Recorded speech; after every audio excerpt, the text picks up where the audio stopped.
Esse corte é um oferecimento do Gazeta do Povo, o único jornal que apoia de verdade liberdade de expressão. Não me cancelaram e agora tem uma oferta ali na descrição para você assinar e consumir um conteúdo sem lacração. Então, quando eu estou evocando aqui o Dave Chappelle, eu estou evocando como um exemplo contemporâneo. Né? De formas de combater. De forma... e assim, de forma de combater... que não é você simplesmente falar. Ele fala e ele encara umas brigas feias lá e tal. Mas por que ele consegue ser, digamos, incancelável? Né? Ele Porque tem dinheiro pra caralho. Também, mas ele adquiriu um jeito de tratar do assunto. Porque ele é bom comediante, cara. Porque as pessoas ele não querem é só ver bom ele. comediante. Ele é o melhor comediante. Ele é inteligente, Sim, sobretudo. Ele tem um produto que as pessoas querem consumir, independente da censura do politicamente correto. E é óbvio que ele vai continuar vendendo. E ainda mais ele sendo um exemplo da luta, ele vai atrair um público até só por isso. Então, tem muitos efeitos do porquê ele é incancelável, entendeu? Uhum. Eu acho, inclusive, que todo mundo é incancelável. Ter dinheiro ajuda muito. Eu acho que a principal coisa é ter dinheiro. Se você tem dinheiro, você se torna incancelável porque a única forma de calarem você é te censurando mesmo. E esse é o problema do que está acontecendo agora. Porque nem você pode ser um empresário igual o Luciano Hang, milionário, multibilionário, e se fuder porque o Estado é simplesmente mais forte que todos. E quando o Estado começa a colocar censura institucionalizada, é muito mas difícil. o Luciano Hang ainda é dono da Havan, ainda tem trocentas lojas para... Mas não pode ter uma conta no Instagram, né? Perdeu a sua liberdade de expressão. Perdeu a conta no Instagram. Né? Que hoje em dia é grande parte da liberdade de expressão. Mas ele ainda é um empresário, ainda tem as empresas, então ninguém tomou as empresas dele. Ainda. Não foi. Daqui a pouco. Então, eu acho o seguinte, que se a gente quiser lutar contra essas coisas de maneira efetiva, de fato, a gente precisa ser um pouco mais inteligente. O que você acha que eu deveria fazer, assim, de estratégia, assim? Coisa que deveria fazer, assim?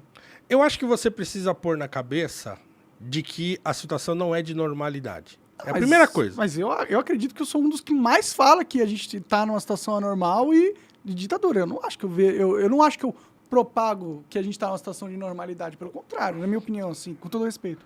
Não, então, e que essa situação de anormalidade, ela não é recente. Tudo bem. Ela tem uma história, né? Ela tem um caminho longo em que, é o que eu tô falando, então assim, eu acho muito grave, mas muito grave mesmo, que a gente tenha elegido para 4 mandatos o Tiririca. Tudo não bem. Porque ele seja ruim, porque ele seja não sei o que, isso, aquilo, não, porque demonstra uma falha gravíssima no modo como o povo brasileiro, a gente, né, enxerga a política, por exemplo. Tipo, a gente não valoriza ao ponto de querer colocar uma pessoa que a gente acredita que tem uma alta capacidade de fazer boas mudanças, e sim a gente prefere a piada de colocar o Tiririca porque a gente quer deixar claro para eles que eles são uma piada. Eu acho que a primeira eleição dele pode ter esse argumento, a segunda já não. Bom, é verdade. A terceira menos ainda. E a quarta é ainda pior, porque antes da quarta eleição... Não, antes da terceira eleição, ele subiu no plenário, pegou o microfone para fazer o único discurso que ele fez, né, durante aqueles 2 mandatos que ele teve. E qual foi o único discurso que ele fez? Ele falou, isso aqui não tem jeito, isso aqui eu tô muito decepcionado, eu vou sair disso aqui, eu não aguento mais, blá, blá, blá, blá. 2017. Começou o ano de 2018, o que ele fez? Voltou. Se candidatou e foi eleito de novo. E ele acabou ter um de salário fixo, né? Um monte de assessor. E ele acabou de ser eleito de novo. Agora, ele saiu de 1 milhão de votos para ter agora, sei lá. Ele foi o último deputado para conseguir entrar. Passou de raspão. Passou de raspão. Então, isso para mim é muito grave. E é um sinal já dessa loucura que a gente tá vendo agora. Concordo. Então, assim, consertar essa loucura que a gente tá vivendo agora, inclusive com os mandos e desmandos e tal, e ataques à liberdade de expressão e censura e tal, começa na gente aqui, do lado de fora e tal, a gente cuidar para que as pessoas comecem a entender isso aí. Sim, sim. E veja, e eu não acho entender no sentido de só assim, você tem que votar melhor. Não é só isso. Né? Tem que entender que o seu voto não é só a única coisa que você tem que saber. Tipo, quem que você tem que, eu acho que as pessoas tinham que entender o sistema que elas estão inseridas. Sim, mas alguém tinha que informar que essa bagunça... A gente vive num país em que a maioria das pessoas não entende um texto.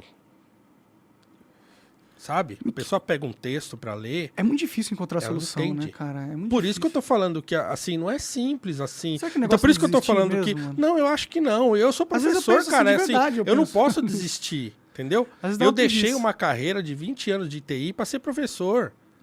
Eu podia estar lá ganhando minha grana com TI. Sim, que paga bem pra caralho TI. Entendeu? Eu poderia estar, mas os alunos me perguntam isso sempre.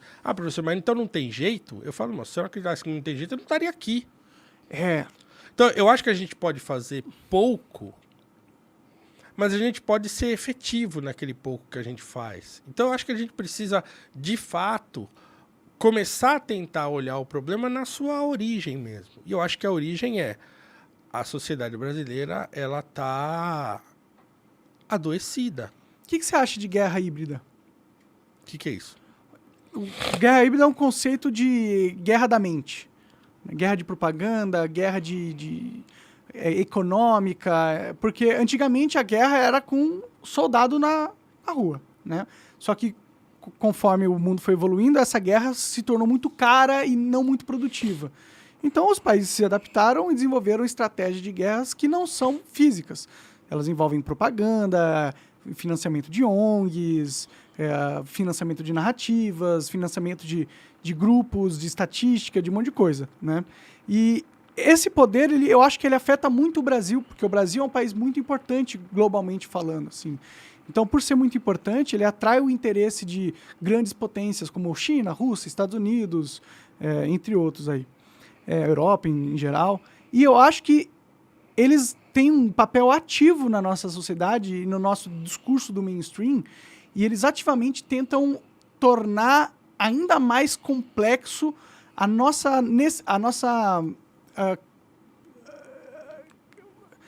condição de organizar a situação para ter um progresso como país, entendeu?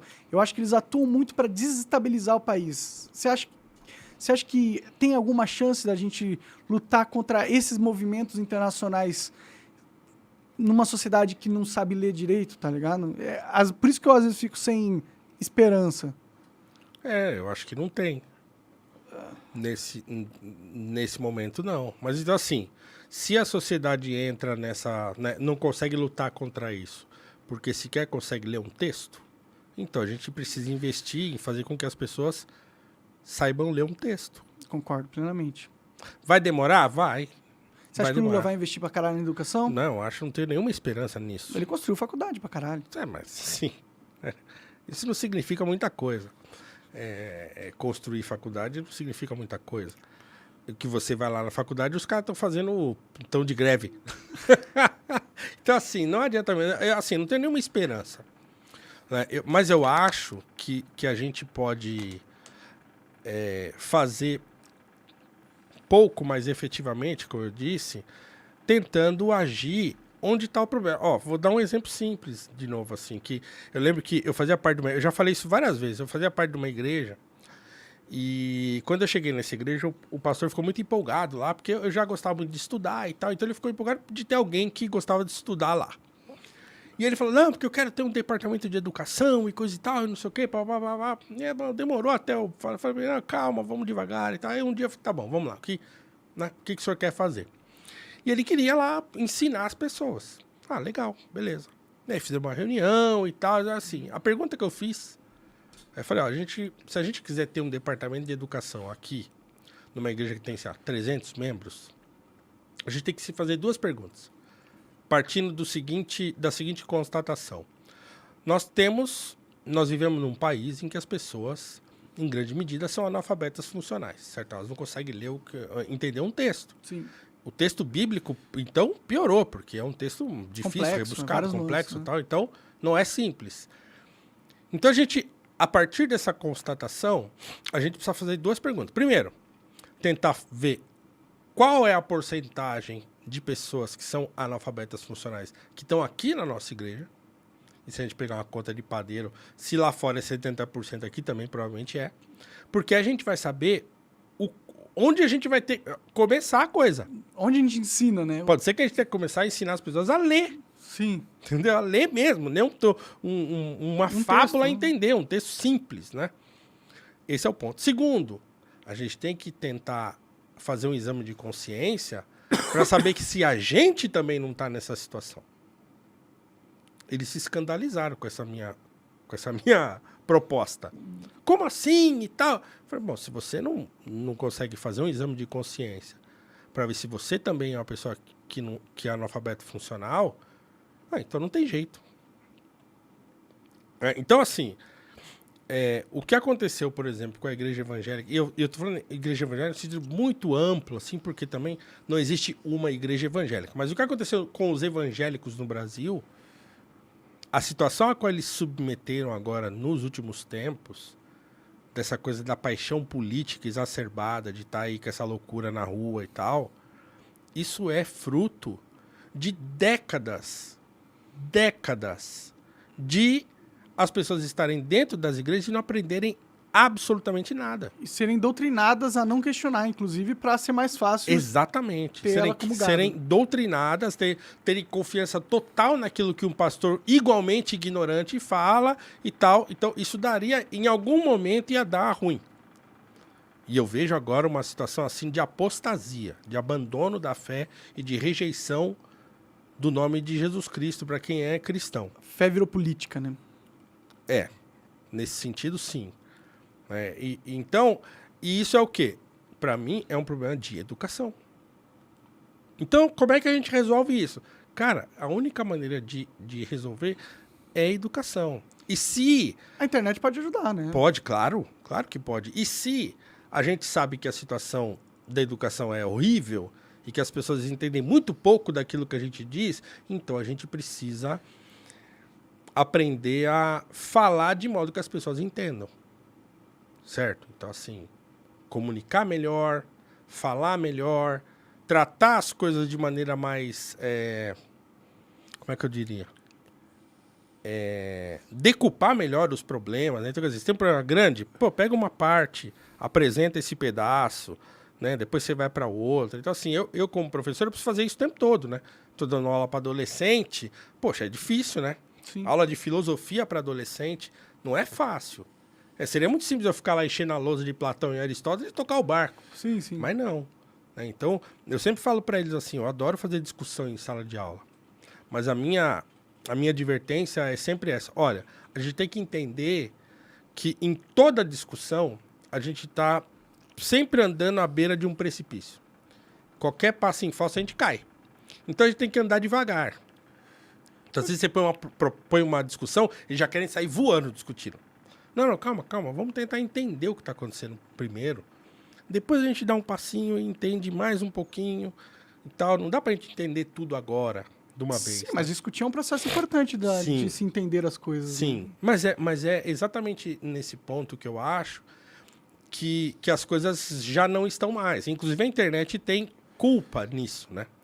De ter virado uma arena em que todo mundo quer falar tudo sobre tudo e tal, e ninguém tem mais esse controle de falar assim, eu não tenho a mínima noção desse troço. Você acaba de assistir um corte do Monarch Talks, agradeço demais, mas se você quiser ver o vídeo na íntegra e acompanhar ao vivo todas as transmissões, você tem que ir lá no rumble.com/monarch para não perder nada. Segue a gente lá.